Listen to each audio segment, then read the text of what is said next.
దిశకు గడ్డం వివేక్ లీగల్ నోటీసులు గడ్డం వివేక్ పంపించినట్ట దిశ పేపర్కు.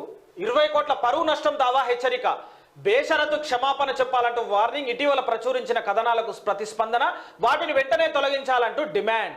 ఈ నెల 26న దిశ ప్రచురించిన కథనం వివరాలతో సహా వాస్తవాలనే ప్రచురించినము దిశ అని చెప్పిరు.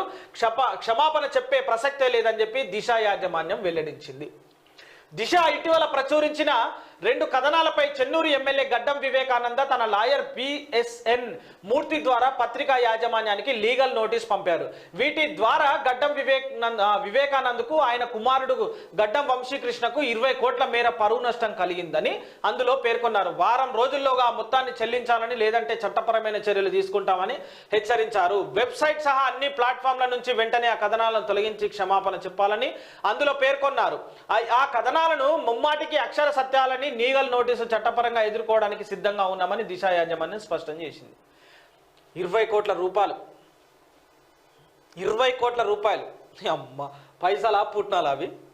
ఇక మా మీద ఇసోటి ఎవడని వేసారు. ఏం లేదు, ఏమవుతుందంటే మేము తప్పు చేయం, ఇక మమ్మల్ని బెదిరించాలని ఏమైనా చూసినా కూడా బెదిరించేది ఏం లేదు. పోతాం, ఏడికైతే ఆడికి మేము వస్తాం. కాకపోతే మమ్మల్ని తోలుకపోరు మేము వస్తాం. ఎందుకంటే పోనీకి బాట ఖర్చు కూడా లేకపోయా. అమ్మ ఏమంటాక